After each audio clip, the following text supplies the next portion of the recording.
ចង់លើចិត្តជីវ៉ាមិនមែនក្បែរតែមួយគ្រាសុំត្រឹមមួយជីវិតគិតប៉ុន្មានដែលពុំងារសុំដាក់ពីប្រឡងសញ្ញាបាត់ស្នេហ៍បាត់អូនតែមួយថ្ងៃបងភ័យញ័រដៃរបស់អូនមួយខែជំនួនមកជូនទៅដល់តែមេភ្លឺថ្ងៃរាល់ម៉ោងយើងហែមួយជីវិតថ្ងៃនឹងមានម្ដងពួកម៉ាក់អញកាយប៉ាវស្រុកខ្មែរមកចេញពីរៀនធៀមដប់កោស្រីគេដល់លេងអូនប្រងយកបងធ្វើសង្សារនេះគឺជាស្នេហ៍កាលពីក្មេងតែពេលនេះពួកយើងធំពេញវ័យនៅតែដូចដើមអូននៅតែជាសំណងចិនមកស្នេហ៍ស្នងបែងដងបែកខ្លាំង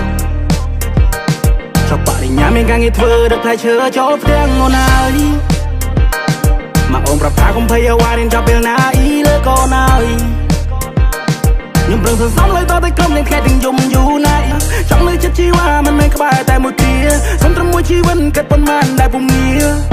សុំដាក់ពីប្រឡងសញ្ញាបាត់ស្នេហ៍បាត់អូនតែមួយថ្ងៃបងភ័យញ័រដៃរបស់អូនមួយខែជំនួនមកជូនទៅដល់តែមេភ្លឺថ្ងៃរាល់ម៉ោងយើងហែមួយជីវិតថ្ងៃនឹងមានម្ដងពួកម៉ាក់អញកាយប៉ាវស្រុកខ្មែរមកចេញពីរៀនធៀមដប់កោស្រីគេដល់លេងអូនប្រងយកបងធ្វើសង្សារនេះគឺជាស្នេហ៍កាលពីក្មេងតែពេលនេះពួកយើងធំពេញវ័យនៅតែដូចដើមអូននៅតែជាសំណងចិនមកស្នេហ៍ស្នងបែងដងបែកខ្លាំង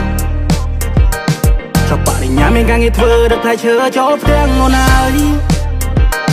មកអូនប្រាប់ថាកុំភ័យអ្វីរៀនចាប់ពេលណាអ៊ីលើកូនហើយ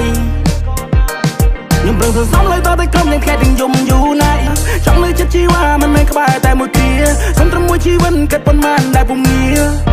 សុំដាក់ពីប្រឡងសញ្ញាបាត់ស្នេហ៍បាត់អូនតែមួយថ្ងៃបងភ័យញ័រដៃរបស់អូនមួយខែជំនួនមកជូនទៅដល់តែមេភ្លឺថ្ងៃរាល់ម៉ោងយើងហែមួយជីវិតថ្ងៃនឹងមានម្ដងពួកម៉ាក់អញកាយប៉ាវស្រុកខ្មែរមកចេញពីរៀន